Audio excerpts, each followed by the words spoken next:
점점 가팔라지는 인구 절벽, 눈앞에 둔 고령 사회. 정년 연장 문제가 우리 사회 뜨거운 감자로 떠올랐습니다.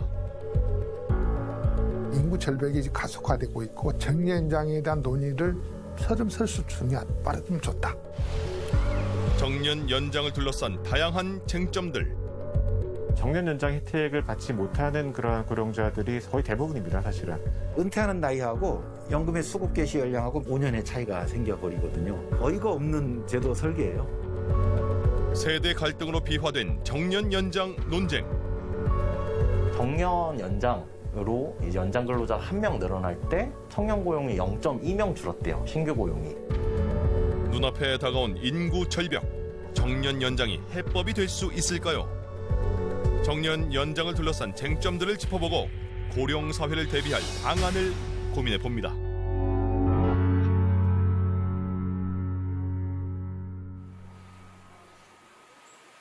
서울시에 위치한 한 사회적 기업. 초보 CEO 김영선 씨와 인턴 사원들의 회의 시간이라는데요. 그런데 인턴 사원들 분위기가 좀 남다릅니다. 대표님보다 연배가 높으신 것 같아요. 그렇죠. 그쵸. 지금 저 40대예요. 제일 어리시죠? 네. 합성 수지를 이용해 다양한 제품을 생산하는 이 신생 기업에 경력 충만한 인턴 사원들이 모인 건데요. 은퇴 전까지 각자 하던 전문 분야를 살려서 일하고 있습니다. 전무님은 저희가 이제 CRM, 고객 관리나 CRM이나 이런 쪽에 워낙 특화돼서 일을 하셨어요, 그동안. 그래서 신미숙 부장님. 회계 쪽이 또 굉장히 중요한 분야잖아요. 조 실장님은 브랜딩이랑 이제 디자인이랑 이런 쪽을 그동안 하셨던 업무신데, 이영걸 실장님은 이제 그 홍보 쪽 관련해서 해주고 계세요. 예를 들어서 뭐 패키지 디자인했다. 젊은 CEO가 은퇴한 고령자를 인턴 사원으로 채용한 데에는 나름의 이유가 있습니다. 바탕 이미지는 그대로. 젊은 친구들이 할 수 있는 일도 물론 있지만 저는 저희 시점에서는 이렇게 관리 능력이 있으신 분들, 경험이 많으신 분들이 와서 먼저 세팅을 해주시는 게 맞다고 생각되어서 먼저 이렇게 오시게끔 했습니다. 30년간 공군에서 정훈 장교로 일했던 이형걸 씨가 이곳 인턴 사원으로 일한 지 이제 한 달. 평생 해온 일과 관련이 있긴 하지만 새로운 곳에서 하는 업무는 또 배울 게 많습니다. 우리 회사에서 여러 가지 DIY 키트를 만들었는데 그게 인터넷하고 인스타, 블로그 이런 SNS 홍보를 해서 많은 사람들에게 알려주고 있어요. 더 일할 수 있는 나이에 정년이 돼서 직장을 떠나는 게 아쉬웠다는 이형걸 씨는 건강이 허락할 때까지 계속 일을 할 생각이라는데요. 아직은 젊고 또 내가 할 수 있는 일도 많이 있다고 생각을 했기 때문에 계속적으로 일을 해야 된다 이런 마음은 늘 먹고 있었죠. 건강도 그렇고 또 정신적인 나이도 그렇고 또 요즘엔 사회 진출이 좀 더 늦게 나오잖아요. 취업도 그렇고 결혼도 그렇고 그래서 아마 정년도 그에 맞춰가지고 좀 늘어나야 된다는 데는 저는 공감을 하고 있습니다. 지난달 정부는 인구 구조 변화에 대응하기 위해 고령자 계속 고용을 위한 사회적 논의가 필요하다는 입장을 밝혔습니다. 가장 큰 이유는 일할 사람이 줄어들어서라는데요.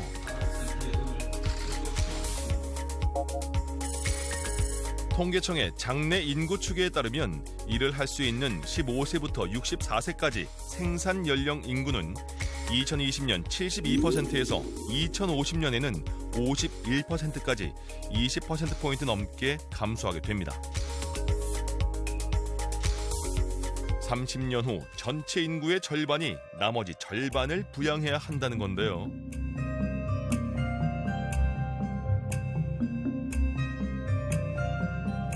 현행 60세 정년이 법으로 의무화된 건 불과 6년 전인 2016년입니다. 당시에도 각자의 이해관계에 따라 정년 연장에 대한 의견이 달라 법제화가 쉽지만은 않았다고 하는데요. 정년연장에는 세 개의 축이 있죠. 하나는 뭐 청년층이 하나 축이 있고 그다음에 고령자층이 하나 있고 또 하나는 기업 이 세 가지 층이 있는데 이 세 가지 이해관계가 굉장히 다르기 때문에 청년층과 고령층 간의 어떤 갈등 대립 구조도 있을 뿐만 아니라 기업하고 노동자 계층하고도 갈등 구조가 분명히 있습니다. 그래서 이런 부분들이 과연 정부가 어떻게 효율적으로 합의할 거냐 하는 것들이 상당히 쉽지는 않습니다.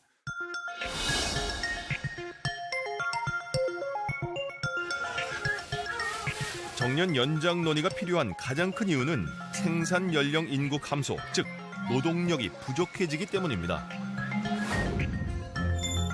생산 연령 인구는 경제 활동에 참가할 수 있는 연령대의 인구를 말하는데요. 통상 만 15세에서 64세까지를 생산 연령 인구로 분류합니다. 그렇지만 실제 경제 활동 참가 여부가 아닌 나이로만 분류한 지표이기 때문에 이를 근거로 노동력 부족을 우려하기에는 무리가 있다는 지적도 나오고 있습니다. 생산 연령 인구는 노동력 규모를 정확하게 보여주는 그러한 지표는 아니라고 할 수가 있어요. 근데 우리나라 같은 경우에는 노동시장 구조가 좀 특이해서 젊은 사람들의 경활률은 높지가 않고 나이 든 사람의 경활률이 높은 그러한 구조예요. 그래서 뭐 예를 들자면은 지금 현재의 성별, 연령별, 학력별 그 경활률이 앞으로 안 변한다고 가정을 하게 되면은 생산 연령 인구는 굉장히 빠르게 줄지만 경제 활동 인구 같은 경우에는 한 15년, 20년 동안은 별로 줄지 않습니다. 실제로 지난해 65세부터 79세까지 인구의 경제 활동 참가율은 43.6%에 달합니다. 이는 해마다 느는 추세인데요. 노동을 하지 않는 실질 은퇴 연령은 72.3세로 우리나라 고령층은 다른 나라에 비해서 가장 늦게까지 경제 활동에 참가하고 있다는 특징을 보이고 있습니다. 미래의 고령층은 지금보다 건강 상태나 교육 수준이 더 높아져서 경제 활동 참가율은 더욱 늘어날 걸로 보이는데요. 이번 주 수요일 안 해도 돼요. 다음 주 수요일 안 해도 돼요. 반면 지금부터 노동력 부족 문제를 대비해야 한다는 목소리 역시 큽니다. 보통 한국의 베이비붐 세대를 1955년부터 1974년 사이로 보는데요. 이 시기에 태어난 인구가 전체 인구의 4분의 1을 넘습니다. 이들이 모두 은퇴하는 2030년대가 되기 전에 정년 연장에 대한 논의를 지금부터 시작해야 한다는 건데요. 보통 정년장은 이시에 5세, 10세를 올리지 못합니다. 한 번에 이시에 옮기면 큰 혼란과 희생이 따릅니다. 그래서 보통 대부분 나라들이 정년연장을 하면 3년마다 1세씩 점진적으로 올립니다. 일본 같은 경우도 60세에서 65세로 정년 연장할 때 15년이 소요됐습니다. 우리가 2차 배분 세대들이 노동시장에 빠져나가는 시기가 거의 다 모두 빠져나간 시기가 2030년대이기 때문에 그만큼 그 당시에 노동시장에 따른 어떤 붕괴가 심화되기 때문에 오히려 정년장 안에서 생기는 어떤 부작용들이 더 커질 수 있는 부분이 많은 거죠.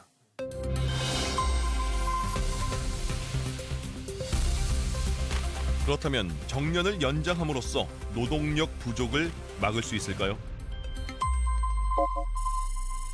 통계청에 따르면 올해 근속한 주된 일자리에서 퇴직하는 평균 연령은 지난해 49.3세였습니다. 2016년부터 정년 60세가 법으로 의무화됐지만 그에 훨씬 못 미치는 50세가 되기도 전에 퇴직을 한다는 건데요. 정년을 꼭 채우는 사람들은 잘 없어요. 대기업 말고는. 저희들은 중소기업이니까 더 심하죠. 지금 저희 다니는 회사만 해도 그렇게 나이 많으신 분들이 많이 다니고 계시지는 않으시거든요. 50대 후반에는 거의 다 회사를 나가시거나 스스로 은퇴를 하셔서. 퇴직 사유를 들여다보면 정년 퇴직이 불과 9.6%에 불과합니다. 명예퇴직이나 정리해고가 더 많았는데요.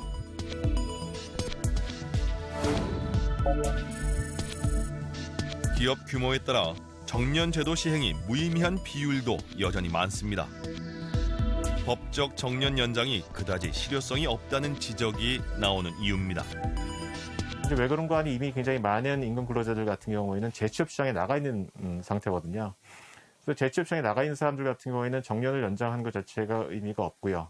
55세 이상 고령자를 대상으로 봤을 때 뭐 잘 아시다시피 절반은 자영업자거든요. 그러니까 자영업자는 뭐 정년이 늘든 말든 영향을 받지 않고요. 나머지 임금 근로자를 보게 되면은 그중에 3분의 2 정도는 중소기업에 종사하는 사람들인데요. 정년을 연장했을 때 거기에 적용되는 대상은 지금 노동시장 중심권에 있는 일부의 노동자들만 해당이 돼요. 그래서 정년 연장 그 자체가 나쁘진 않죠. 하지만 그것이 노년의 노동시장의 문제를 해결하는 데 있어서 중심축은 더 이상 아니에요.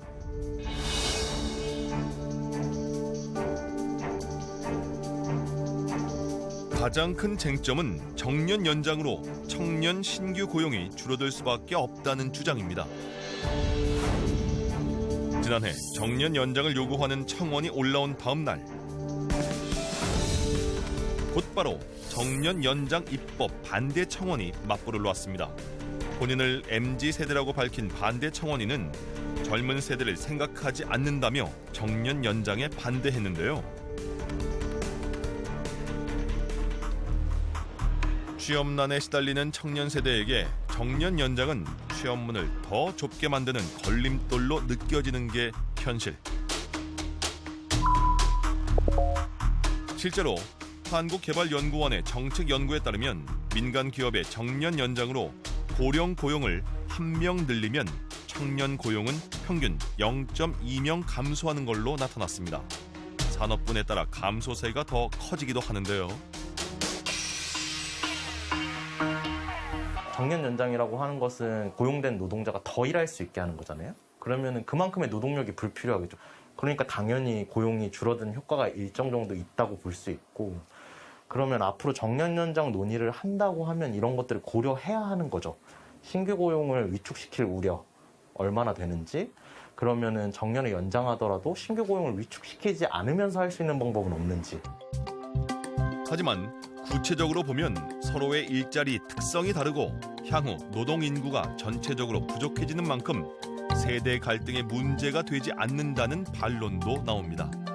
논리적으로는 그렇지, 세대 갈등이 생기겠네라고 할 수 있는데, 여러 연구 결과를 보면 지금 청년들이 찾고 있는 일자리의 특성, 종류와 지금 60대 이후의 노년들이 하고 있는 일자리의 종류들이 좀 많이 다르거든요. 우리나라 같이 인구 절벽이 가속화되고 있고, 특히 생산하는 인구와 가는 인구 절벽이 가속화되고 있는 시기에는 미래에는 우리가 대립구조냐 대립구조가 아니냐, 이런 이분법적인 해석을 가지고 접근하는 것은 약간은 문제가 있다, 저는 그렇게 생각을 합니다. 정년 연장에 대한 여러 논란이 있지만 최근 여론은 정년 연장이 필요하다는 쪽에 좀 더 무게가 실리고 있습니다. 지난달 성인 남녀 1000여 명에게 정년을 만 60세에서 65세로 연장하는 것에 대해 물었더니 찬성하는 의견이 압도적으로 많았는데요. 지금 40대는 우리 과거의 20대랑 마찬가지라고 저는 생각하거든요. 그래서 60대는 과거의 40대, 50대 이렇게 생각하기 때문에 65세, 70대까지 일을 해도 괜찮을 것 같은, 그리고 저는 그렇게 생각하고 있어요. 그렇다면 우리는 왜 가능한 한 더 오래 일하고 싶어 할까요? OECD 회원국 가운데 가장 늦게까지 일하지만 노인 빈곤율은 가장 높습니다. 이유가 뭘까요?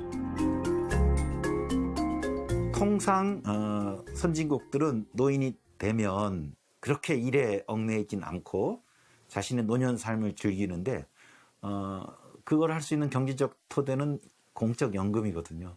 우리는 공적연금의 역사가 짧아요. 공적연금의 취약, 결국은 이게 높은 노인 빈곤으로 이어지고, 가난하니까 많은 사람들이 일하러 나가시고, 뭐 이런 지금 하나의 고리가 만들어진 거죠. 다른 나라는 어떨까요? 프랑스에서는 지난 5월 정년을 62세에서 65세로 연장하겠다는 공약에 반대하는 과격한 시위가 벌어졌습니다. 정년을 연장하지 말라는 주장인데요. 사실 우리나라나 일본 같은 경우에는 정년이라고 하는 거는 고령자들의 어떤 권리라고 할 수가 있어요. 그때까지 내가 일할 수 있다라는 그런 개념이고요. 근데 적지 않은 그런 서구국가에서는 지금 정년이 물론 없고요. 대개는 거기서는 연금 수급 연령에 맞춰서 일을 그만두고 나가는 그런 것인데 거기는 이제 빨리 그걸 채워서 내가 일을 그만두고 나가서 연금 받고 편하게 살고 싶다라는 이제 그런 그 사람들이 많고요. 선진국보다 늦게 1988년부터 국민연금 제도를 시작한 우리나라는 기존 소득의 30% 수준에 지나지 않는 연금을 받고 있습니다.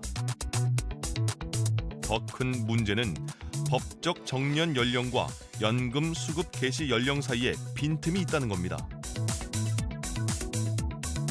지금 국민연금 수급 연령이 옛날에 60세였다가 조금씩 늦춰져서 2033년이 되면은 65세까지 늘어나는 거거든요. 근데 지금 정년은 60세로 돼 있습니다. 그래서 괴리가 생길 수밖에 없고요. 선진국들의 연금 제도와 노동 시장은 대부분 그 정년에 그 은퇴하는 나이하고 연금의 수급 개시 연령하고 맞아요. 거의 맞춰 놓습니다. 사실 좀 논리적으로 당연한 거 아니에요? 불가피하게 국민연금에서 수급 개시 연령을 뒤로 미룰 수밖에 없다면 그때까지 일할 수 있는 노동시장의 정책 대안을 같이 가야 되는데 연금 연령만 뒤로 쭉 가버리니까 이게 지금 붕 떠 있습니다. 네.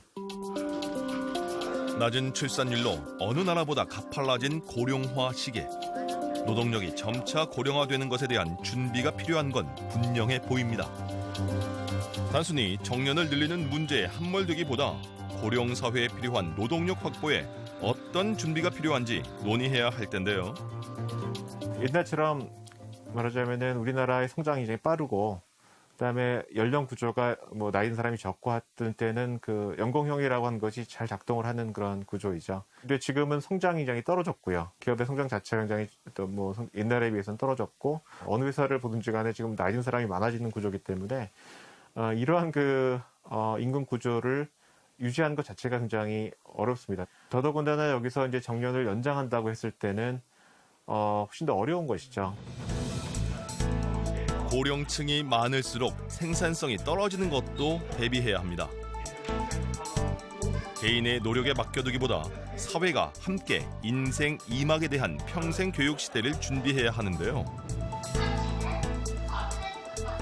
보통 우리가 청년층에서 교육을 받고 나서 교육 한 번도 없이 50, 60년 동안 내 그 배운 지식과 기술을 사용하는 것은 이 긴 노동 시간에 비해서 무리가 있는 거죠. 그래서 이제는 이 평생학습이라든가 평생교육을 통해서 고용 가능성 높이는 노력을 해야 될 부분도 있기 때문에 전 사회적으로 이 정년 연장에 대해서 준비를 할 필요가 있는 거죠. 은퇴 전후 연령대에 다양한 일자리 교육 프로그램을 제공하는 서울시 50플러스 재단. 연간 10만 명의 중장년층 수강생이 이곳을 찾고 있는데요. 은퇴자뿐만 아니라 은퇴 전부터 미리 제2의 직업 역량을 개발하려는 사람들이 점점 늘고 있습니다.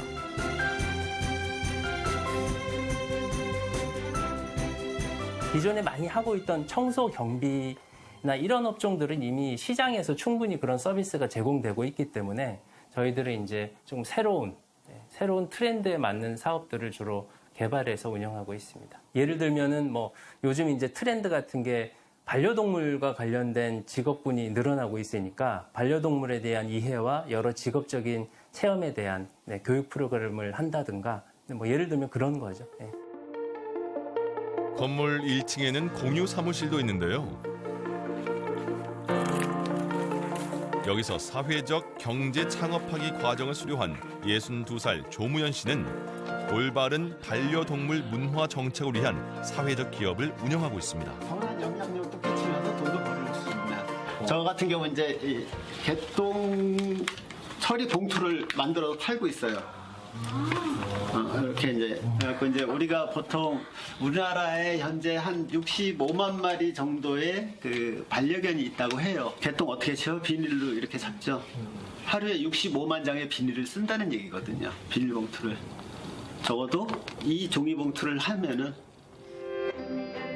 환경에는 이롭지만 단가가 비싼 종이 배변 봉투. 조무연 씨는 일반 소비자 대신 홍보 수단이 필요한 기업들을 집중 공략했습니다. 결과는 대성공이었는데요. 꽤 잘 된 케이스 중에 하나예요. 사실 실제로 작년 매출 한 1억 정도 왔다 갔다 해요. 네. 고령층에게도 환경과 기회가 주어진다면 더 많은 역할을 할 수 있을 거라고 조무현 씨는 강조합니다. 그게 이제 50+ 세대의 장점이에요. 이 사람들은 사회의 그 문제점을 볼 줄 알아요. 사회의 결핍을 볼 줄 알거든요. 사업이라는 게 어떤 그러니까 고객의 문제점을 해결해주고 내가 돈을 버는 거거든요. 그랬을 때 정말로 어떤 결핍이 사회에 있는가 그거를 볼 줄 아는 눈이 이제 50 넘으면서 서서히 보이기 시작을 하고 그거의 원인을 이제 파악할 줄 아는 눈이 생기죠. 고령화 사회. 인구 절벽 문제는 우리 모두에게 닥친 중요한 과제입니다. 정년 연장 문제를 눈앞의 이해관계로만 치부해서는 제대로 된 사회적 논의를 이어나갈 수가 없는데요. 저 사람이 은퇴 안 하면 난 저 자리에 못 앉아. 이렇게 생각하면 이제 사실은 갈등 문제가 되죠. 대신에 임금 수준을 낮추고 일자리를 더 늘리는 방식으로 정년 연장 임금 체계 개혁, 신규 고용 창출이 이제 이어지는. 그러니까 어떻게 보면 세대 연대가 가능한 이슈이기도 한 거예요. 더 오래 건강하게 효율적으로 일해야 하는 사회. 정년 연장에 대해 지금까지와는 다른 접근과 논의가 필요한 이유입니다. 정년장은 고령자들을 위해서 만든 제도가 아니라 고령자들을 갖다가 이용하기 위한 제도라고 보면 되는 거죠. 임금체 개편이라든가 또 일하는 방식이라든가 또는 작업장 환경 개선이라든가 인사이라든가 이런 많은 것들이 변화되고 그래서 그런 것들까지 포함하면 어떻게 보면 전 사회적으로 이 정년장에 대해서 준비를 할 필요가 있는 거죠.